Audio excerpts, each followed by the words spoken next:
Went to school, got a degree in education. I thought I'm going to be a teacher. My research into that, Daniel, was one of my favorite teachers in high school said, you should be a teacher. And so that was all the research I did. I said, sounds good. You think I should be a teacher? That's what I'll go do. So I student taught, Daniel, and I hated it. Oh my gosh, my heart broke. I was teaching freshmen English second language in a really rough part of Detroit. What does byproduct mean? Tell me a little bit about byproduct. You know, the word byproduct really, I mean, it has a couple of definitions, but it's what you get after you are trying to get what you got, right? Okay, it's the leftover. It was maybe the unintended result of a couple of things before. You mixed a couple chemicals and you were trying to get thing A, and all of a sudden you're left over with thing B that maybe you weren't expecting. But here it is, you have it. And so the idea of byproduct, the idea of the book and the title of the book in and of itself is a byproduct. I'm not an author, although I guess technically I am now, right? But I wasn't an author. I had no desire to write a book. I didn't say, one day I'm going to write a book about all the things I learned.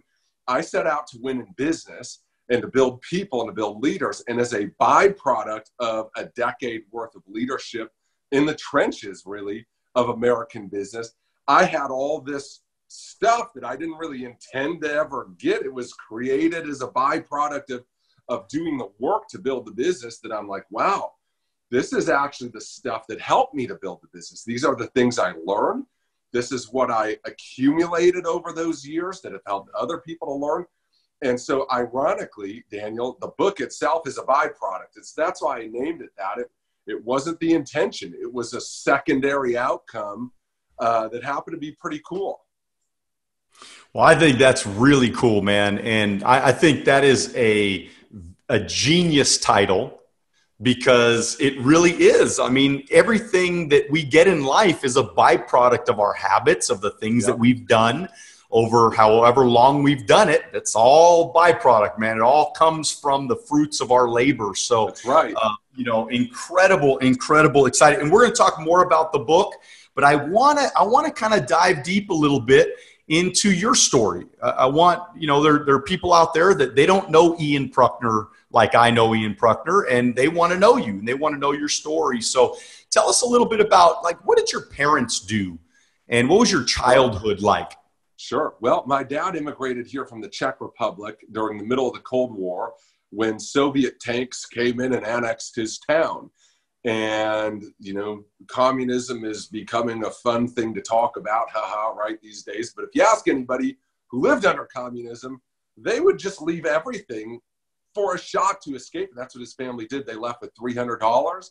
They got on a plane to the United States on political asylum. He started working at a bakery in Royal Oak, Michigan, didn't know English, didn't know anybody here, and just started working midnights at a bakery and just retired now.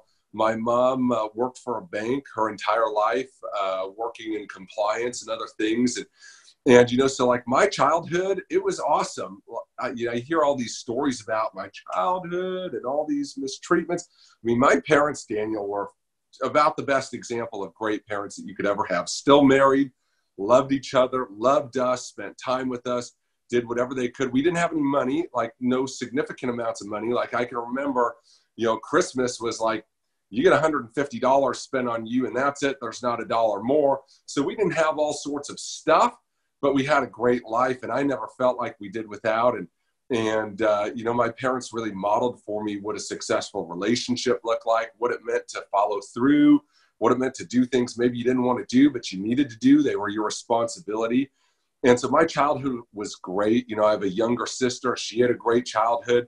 And I really kind of came up through school, went to college on a free ride for academics. Talking to me, you wouldn't know that. But apparently I'm okay at taking tests. And went to school, got a degree in education. I thought I'm going to be a teacher. My research into that, Daniel, was one of my favorite teachers in high school said, you should be a teacher. And so that was all the research I did. I said, sounds good. You think I should be a teacher? That's what I'll go do. So I student taught, Daniel, and I hated it. Oh my gosh, my heart broke. I was teaching freshmen English second language in a really rough part Detroit. And I was like basically putting out gang fights every day. Like I wasn't teaching anybody. And I'm like, I cannot do this with the rest of my life. You know, so I'd gone all the way through school, gotten this degree, and had no intention of ever using it after I taught.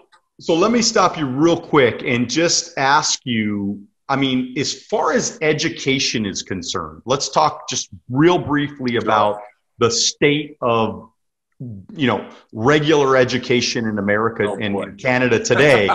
And I want you to talk about that just real quickly, because I think there's a challenge. It's a big challenge. And by the way, what happened to you is and I'm not saying it was a waste of your life or anything like that, but as far as time value of money, I mean, you went through that period of your time. You could have been doing something else, maybe even more productive, but because nobody ever really guided you to, you know, to make a better choice whether to go to college or not, you spent a bunch of time, a bunch of, you know, maybe money. I mean, at least time value of money you lost in that endeavor. What do you think about the state of college today, man? I'm not a big fan of it. You know, I'm glad my doctor has a degree. I'm glad my attorney has a degree. I'm glad my accountant has a degree. I'm glad the people who made my cars have degrees. But I think for most people, you know, the things that you need to win, which are mental toughness, a great idea, strong work ethic, fantastic relationships, great character, those aren't things that are taught in school, right? They teach you what to think, but not how to think. And so, you know, I think there are specialized degrees that are good, that are useful, that you need those things. But I think by and large, for most people, Daniel, they'd be far better off finding a need and filling that need and, you know, reading self-development. You know, it's like they say, Jim Rohn says, right? Formal education will make you a living, but self-education will make you a fortune. And, you know, I valued my time at the university, but I could have done a bunch of other things that would have been more valuable, you know, so I didn't regret that, but I didn't know any better at the time. You know, knowing what I know now, what I tell my kids is, listen, if you want to be a specialist in something, we'll pay for you to go to school. That's fantastic. But there's no such thing as liberal arts, right? You're not going on mom and dad's dime for a liberal arts degree. You're not getting a sewing degree, okay? You're going to go for something that's specialized, or we'll give you some of that money. You start a business. We'll help you buy a franchise. We can buy real estate for you. But you're not just going to go aimlessly like, you know, 70, 80% of the undeclared population. What's your major? I'm undeclared. I don't know. I'm just taking gen eds right now till I figure it out. Like, what sort of scam is that, right?